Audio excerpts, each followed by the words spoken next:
వినా స్త్రీయ జననం నాస్తి, వినా స్త్రీయ జీవం నాస్తి, వినా స్త్రీయ గమనం నాస్తి, వినా స్త్రీయ సృష్టిదేవ నాస్తి.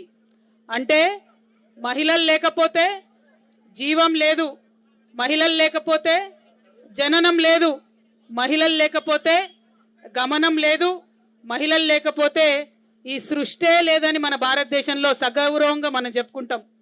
అవతార పురుషుడైనా సరే అమ్మ కడుపున పుట్టాల్సిందే అనేటటువంటి అంశాన్ని మనందరం కూడా గర్వంగా చెప్పుకుంటాం. అంత గొప్ప జన్మ మన ఆడజన్మ, అంత గొప్ప వాళ్ళం మన మహిళలమందరం కూడా. అందుకే మన భారతదేశం పుణ్యభూమి, కర్మభూమి. ఇటువంటి ఈ భూమిలో మహిళల్ని గౌరవించాలని చెప్పి మన జీవన విధానంలోనే అనేక పద్ధతులు కూడా మనం పెట్టుకోవడం జరిగింది. అందులో భాగంగా మరి రాజ్యాంగం వచ్చిన తర్వాత, డెమోక్రసీ వచ్చిన తర్వాత, రాచరిక వ్యవస్థలు పోయిన తర్వాత మహిళలకు అన్ని అవకాశాలు ఉండాలి, హక్కులు ఉండాలని అనేకమైనటువంటి చట్టాలు చేసుకుంటూ ముందుకొచ్చినాం.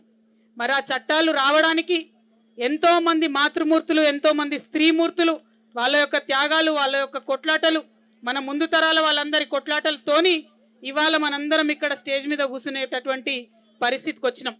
ఇవాళ మహిళా దినోత్సవం అంటే వాళ్ళందరినీ కూడా ఒకసారి గుర్తు చేసుకోవాలి. మన అమ్మలు, అక్కలు ఎంతో మంది కష్టపడ్డారు కాబట్టే ఇవాళ ఆడబిడ్డలకు చదువుకునే అవకాశం వచ్చింది. వాళ్ళు కష్టపడ్డారు కాబట్టే ఇవాళ మనం అన్నో ఇన్నో ఉద్యోగాలు చేసుకునే అవకాశం వచ్చింది, మనకు ఓటు హక్కు వచ్చింది. కాబట్టి వాళ్ళ అందరికీ కూడా అంతర్జాతీయ మహిళా దినోత్సవం సందర్భంగా వాళ్ళందరి పోరాట స్ఫూర్తిని గుర్తు చేసుకోవాల్సిందిగా మీ అందరికి కూడా నేను విజ్ఞప్తి చేస్తూ ఉన్నాను.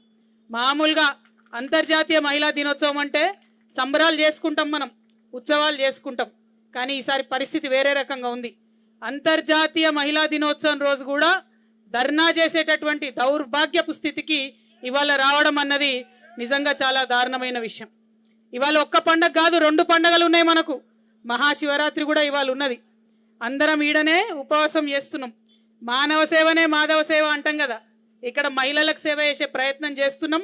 శివరాత్రి ఏం మిస్ అయితలేము. ఇది కూడా దేవుడి సేవ అన్న విషయాన్ని మీరందరూ గమనించాల్సిందిగా నేను కోరుతా ఉన్నాను. మహాశివరాత్రి సందర్భంగా శుభాకాంక్షలు, మహిళా దినోత్సవం సందర్భంగా ఉద్యమాభివందనలు మొదలుగా మీ అందరికీ నేను తెలియజేస్తా ఉన్నాను. మరి వాళ్ళ ఇక్కడ ఉన్నటువంటి సందర్భం మీ అందరికీ తెలిసిందే. ఆడబిడ్డలుగా పుట్టినామంటే పుట్టనియరు, కడుపులనే చంపుతారు. పుట్టి బతికి ఎవరైనా బయటకు వస్తే చదువుకొని బయటకు వచ్చిన వాళ్ళు చాలా తక్కువ మంది ఉంటారు. చదువుకొని బయటకు వచ్చిన వాళ్ళల్లా ఉద్యోగాలు చేసేటోళ్ళు ఇంకా తక్కువ మంది ఉంటారు. అందులో సర్కారీ కొలువులు వచ్చేటోళ్ళు ఇంకా తక్కువ మంది ఉంటారు. అయినప్పటికీ బాబాసాహెబ్ అంబేద్కర్ గారు వారి దయతోని ఆనాడు మహిళలందరికీ కూడా మంచి హక్కులు ఆయన ప్రతిపాదించిపోయిండు. తర్వాత మనందరి పోరాటంతో వాటిని సాధించుకున్నాం. 1996లో ఒక జీవో వచ్చింది. ఆనాడు కూడా కాంగ్రెస్ ప్రభుత్వమే ఉన్నది కేంద్రంలో. కానీ మన బిడ్డ పివి నరసింహారావు అక్కడ ప్రధానమంత్రిగా ఉండి 1996లో 33% మనకు మహిళలకు ప్రభుత్వ ఉద్యోగాలలో ఆయన హక్కు కల్పించిపోయినాడు. విద్యలో 33% మనకు హక్కు కల్పించిపోయినాడు, రిజర్వేషన్ ఇచ్చిపోయినాడు. ఆనాటి నుండి ఈనాటి వరకు మరి ప్రభుత్వ ఉద్యోగాలు ఏవొచ్చినా కూడా మహిళలకు 33% కంటిన్యూస్గా మనకు వస్తూ ఉన్నాయి. చదువుకున్నాం, కష్టపడ్డాం. అది తెలంగాణ వచ్చిన తర్వాత ఇంకా పెంచుకున్నాం. తెలంగాణ వచ్చిన తర్వాత ఏం చేసినాం? ఎన్నడూ పోలీస్ శాఖలో మహిళలకు రిజర్వేషన్ లేకుండే, కానీ 33% మహిళలకు పోలీస్ శాఖలో తెలంగాణ వచ్చిన తర్వాతనే పెట్టుకోవడం జరిగింది. అట్లా ఒక్కొక్కటి మార్కెట్ కమిటీలలో ఎన్నడూ ఎంట్రన్స్ లేకుండే మహిళలకు మార్కెట్ కమిటీ చైర్మన్లు వేసుకోవడం, రిజర్వేషన్లు పెట్టుకోవడం తెలంగాణ వచ్చినాకనే చేసుకున్నాం మనం. అట్లా ఒక్కొక్కటి పెంచుకుంటూ పోయినాం. ఇవాళ సగర్వంగా చెప్పుకోవచ్చు, హైదరాబాద్ నడిగట్టిన ఉస్మానియా యూనివర్సిటీలో 72% ఆడపిల్లలు ఇవాళ చదువుతూ ఉన్నారంటే అది మామూలు విషయం కాదు. ఆడపిల్లలు అవలంబన ఇస్తే, కొంచెం సపోర్ట్ ఇస్తే, కొంచెం మద్దతు ఇస్తే ఎంత ఎత్తుకెదుగుతారనడానికి ఉస్మానియా యూనివర్సిటీలో చదువుకుంటున్నటువంటి ఇలా నా ఆడబిడ్డలే సాక్ష్యం అని చెప్పి తెలియజేస్తా ఉన్నాను. ప్రతి యూనివర్సిటీలో ఇవాళ మహిళల సంఖ్య పెరిగింది. అదనంగా మహిళా హాస్టల్ ఇచ్చేటటువంటి పరిస్థితి మనకు ఆనాడు కేసీఆర్ గారి ప్రభుత్వంలోనే వచ్చింది. అంత పెద్ద ఎత్తున చదువుకుంటున్నాం. మీరు చూస్తారు, ఏ పోటీ పరీక్షలు వచ్చినా సరే ఎంసెట్ల మహిళలే టాప్ ఉంటారు, ఎడ్సెట్ల మహిళలే టాప్ ఉంటారు, ఏదైనా సరే మహిళలే టాప్ ఉంటారు. కొంచెం ఎంకరేజ్మెంట్ చేస్తే మహిళలు ఎంత సాధిస్తారు అన్నది మనం చూసినాం. మరి ఇట్లా మంచిగా కొనసాగుతున్నది, మహిళాభ్యున్నతి బాగా జరుగుతున్నది. కేసీఆర్ గారు ఉన్నప్పుడు మనం 1,60,000 ఉద్యోగాలకు నోటిఫికేషన్లు వేసుకున్నాం. అందులో పాత పద్ధతి ప్రకారమే 33% మహిళలకు రిజర్వేషన్లు ఇచ్చుకుంటాం ముందుకు పోయినాం. మరి ప్రభుత్వం మారింది, కొత్త ప్రభుత్వం వచ్చింది. జనరల్గా కొత్త ప్రభుత్వం వస్తే పాత ప్రభుత్వంలో ఉన్నటువంటి తప్పుల్ని సరిదిద్దుకొని సరికొత్త పందాలో పోతుందని ఎవరేమైనా అనుకుంటాం. కొన్ని ఏమైనా మిస్టేక్స్ జరిగితే వాటిని తోసుకుంటూ ముందుకు పోయి కొత్త అంశాలు చేర్చుకోవాలని చెప్పి అనుకుంటాం. కానీ ముందు నుండి ఉన్నటువంటి హక్కులు, సంవత్సరాల తరబడి ఉన్నటువంటి హక్కులు, వాటిని కొల్లగొడతారని మాత్రం ఎవరం కూడా అనుకోలే. ముఖ్యంగా మన ఆడబిడ్డల విషయంలో 2022 సంవత్సరంలో ఒక జడ్జిమెంట్ వచ్చింది, సుప్రీంకోర్టులో ఒక జడ్జిమెంట్ వచ్చింది. ఇక్కడ మా అక్క చెల్లెలు ఉద్యోగస్తులు ఎగ్జామ్స్ రాసిన వాళ్ళందరూ ఉన్నారు కాబట్టి వాళ్ళకి అర్థం కావాలని చెప్తున్నా. 2022లో సుప్రీంకోర్టులో ఒక జడ్జిమెంట్ వచ్చింది. ఏమని వచ్చింది? రాజస్థాన్లో ఎవరో కేసు వేస్తే ఈ 33% మీరు ఆలోచన చేయాలి అని చెప్పి వచ్చింది. వస్తే దాన్ని తెలంగాణ హైకోర్టులో కూడా మీరు అమలు చేయమని చెప్పి వచ్చింది. ఆనాడు కేసీఆర్ గారు ఒకటే మాట అన్నారు, ఇది నేను అమలు చేస్తే మా ఆడబిడ్డలకు ఉద్యోగాల్లో అన్యాయం జరుగుతుంది కాబట్టి నేను అమలు చెయ్యనని చెప్పి కేసీఆర్ గారు హైకోర్టులో కేసు వేసింది. ఆ కేసు జరుగుతుంది. 2022 డిసెంబర్ నుంచి మొదలు పెడితే ఆ కేసు కంటిన్యూస్గా హైకోర్టులో కొట్లాడుతున్నాం. డిసెంబర్ 2023లో కొత్త ప్రభుత్వం వచ్చింది, రేవంత్ రెడ్డి గారి ప్రభుత్వం వచ్చింది. ఆ ప్రభుత్వం వచ్చే ముందు ఆడపిల్లల శవాల మీద పేలాలు ఏరుకొని ఆనాడు పర్సనల్ కారణాలతో చనిపోయినటువంటి ఆడపిల్లల శవాలను కూడా ప్రచారం కోసం వాడుకొని అధికారంలోకి వచ్చినటువంటి ప్రభుత్వం ఈ కాంగ్రెస్ ప్రభుత్వం. మరి వచ్చిన వెంటనే ఏం చేయాలి? వాళ్ళు విద్యార్థులకు అండగా నిలవాలి, ఉద్యోగాలు చేసుకోవాలని ఆడపిల్లలకు అండగా నిలవాలి. నిలబడ్డరా? లేదు. డిసెంబర్లో అధికారంలోకి వస్తే ఫిబ్రవరి 6వ తారీఖు కేసీఆర్ గారు సంవత్సరం నుంచి కొట్లాడుతున్నటువంటి కేసు నుండి ఈ ప్రభుత్వం హైకోర్టులో ఉపసంహరించుకున్నది. కేసు ఉపసంహరించుకొని ఆడపిల్లలకు వ్యతిరేకంగా జీవో 3 అనేటటువంటి జీవోనిచ్చింది. ఆ జీవో ఇయ్యంగానే చెప్పినాం మేము, ఇది తప్పు, ఇది అన్యాయం. ఈ కొత్తగా మీరు ఇచ్చిన జీవోతోని 33% హక్కు ఎన్నో ఏండ్ల నుంచి మా ఆడబిడ్డలకు ఉన్నది, అది పోతుందని చెప్పినాం. వెంటనే నా మీద దాడి, ఏం పని లేదు కవితక్కకు, అంటే ఆడోళ్ళ గురించి మాట్లాడుతుంది అన్నారు. నేనన్నా, మేము నిజం చెప్తున్నాం, వాస్తవాలు చెప్తా ఉన్నాం. మీరు ఒక్క నోటిఫికేషన్ ఏదన్నా ఫిల్ చేసినాక సాక్ష్యాలతో సహా రుజువు చేస్తామని చెప్పినాం. ఇంత లోపల 10 రోజులల్లా ఎప్పుడో కేసీఆర్ గారు ఉన్నప్పుడు వేసినటువంటి గురుకుల పరీక్షలు ఆ రిజల్ట్స్ ఇచ్చిండ్రు. అంటే పాత జీవోలో గురుకుల పరీక్షలు అయినాయి, ఆ రిజల్ట్స్కి తీసుకొచ్చి కొత్త జీవో 3 అప్లై చేసిండ్రు. తీస్తే ఏమైంది? అప్లై చేస్తే కేవలం 12% మంది మాత్రమే ఆడపిల్లలకు ఉద్యోగాలు వచ్చినాయి. ఏదైతే మనం భయపడ్డామో జీవో 3 వస్తే ఆడపిల్లలకు ఉద్యోగాల్లో నష్టం జరుగుతుందనే అదే జరిగింది. కాబట్టి వాళ్ళ ప్రభుత్వాన్ని రుజువులతో సహా చూపించి అడుగుతా ఉన్నాం, రేవంత్ రెడ్డి గారు మీరు గురుకులాల్లో నింపినటువంటి ఉద్యోగాలు ఒకసారి చూసుకోండి, మీ అధికారులతో మాట్లాడుకోండి, మీ అడ్వకేట్లతో రివ్యూ చేసుకోండి. 12-13% ఎక్కువ ఇంతవరకు ఆడపిల్లలకు ఉద్యోగాలు రాలే. ఇక ముందు వచ్చేటటువంటి నోటిఫికేషన్లో కూడా వచ్చేటటువంటి ఆస్కారం లేదు.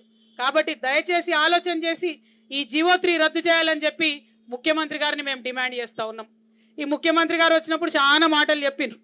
ఆయన అడ్వకేటు, నాకే చాలా చట్టాలు తెలుసు అన్నట్టు మాట్లాడతాడు. ఆయన ఓటుకు నేటని ఒక కేసులో డైరెక్ట్గా దొరికినటువంటి వ్యక్తి.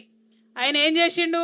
ఆ ఓటుకు నోటు కేసు మరి హైకోర్టులో ఓడిపోతే సుప్రీంకోర్టుకు పోతాడు, సుప్రీంకోర్టులో ఏమన్నా ఎదురైతే మళ్ళీ రివ్యూ పిటిషన్ వేసుకుంటాడు, మళ్ళీ ఇంకో కోర్టులో కొట్లాడతాడు.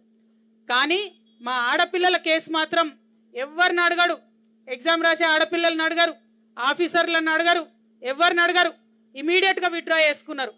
మరి మీ ఓటుకు నేటు కేసు మీద ఉన్న శ్రద్ధ మా ఆడపిల్లల ఉద్యోగాల మీద ఎందుకు లేదని చెప్పి ఇవాళ రేవంత్ రెడ్డి గారిని నేను ప్రశ్నిస్తూ ఉన్నాను.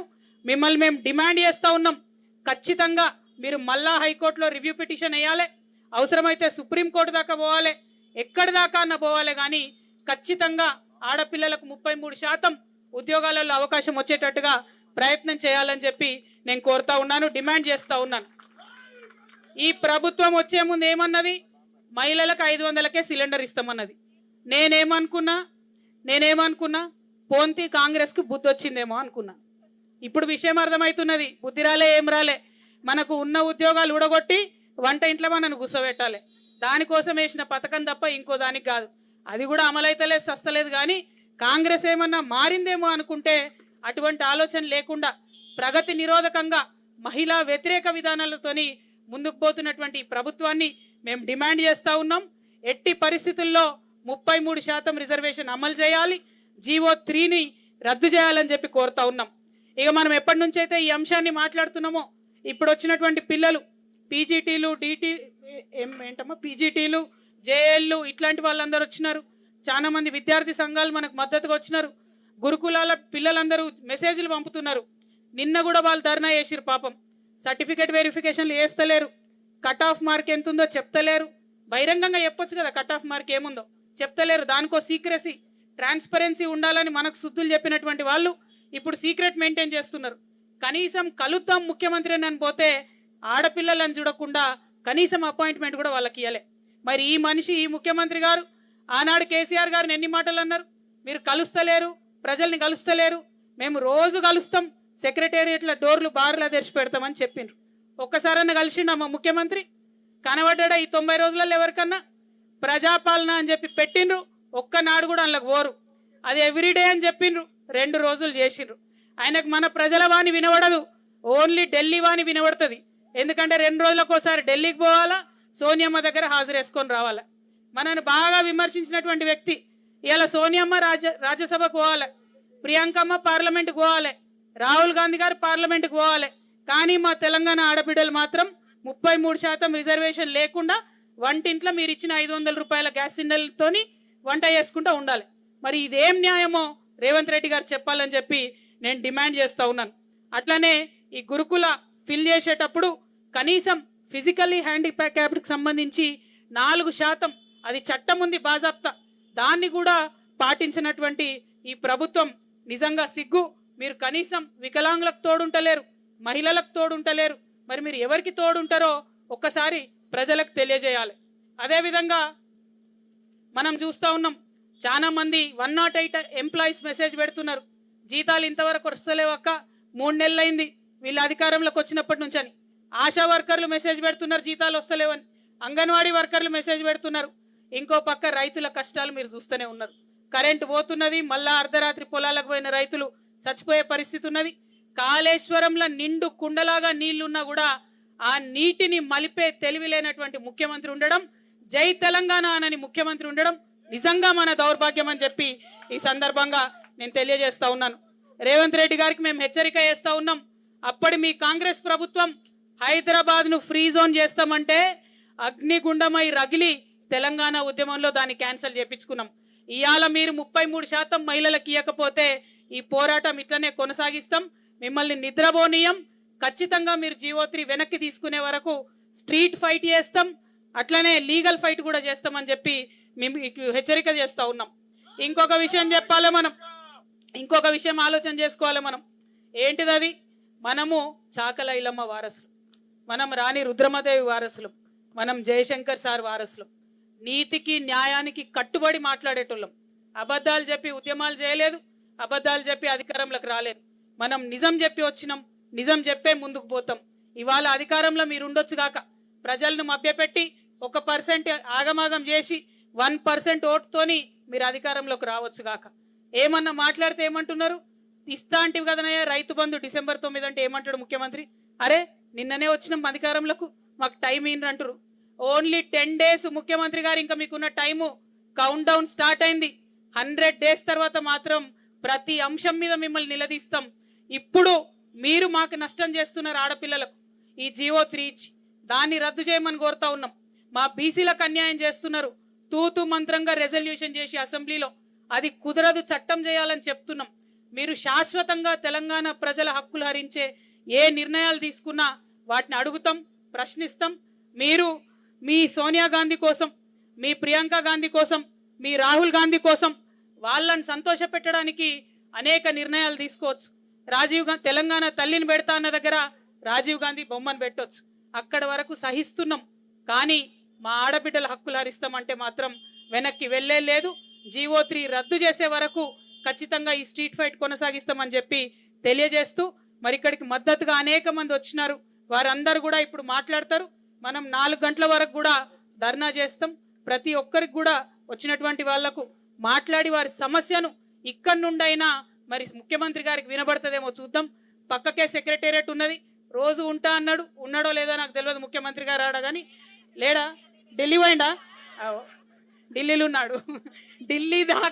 ఢిల్లీకి వినబడేదాకా మరి గట్టిగా వాయిస్ ఇవ్వవలసిందిగా వచ్చినటువంటి ప్రజా సంఘాలను, విద్యార్థి సంఘాలను అందరినీ కూడా కోరుతూ మళ్ళొక్కసారి ఇక్కడికి తరలి వచ్చిన ఆడబిడ్డల్ని, శివరాత్రి అయినా పూజలు ఇడిచిపెట్టుకొని ప్రజాసేవ కోసం వచ్చినటువంటి ఆడబిడ్డలందరినీ కూడా మనస్ఫూర్తిగా మళ్ళొకసారి అభినందిస్తూ జై తెలంగాణ, జై తెలంగాణ. జీవో 3ని వెంటనే, జీవో 3ని వెంటనే. మహిళా వ్యతిరేకి కాంగ్రెస్, మహిళా వ్యతిరేకి కాంగ్రెస్, మహిళా వ్యతిరేకి కాంగ్రెస్. జీవో 3ని వెంటనే. జై తెలంగాణ.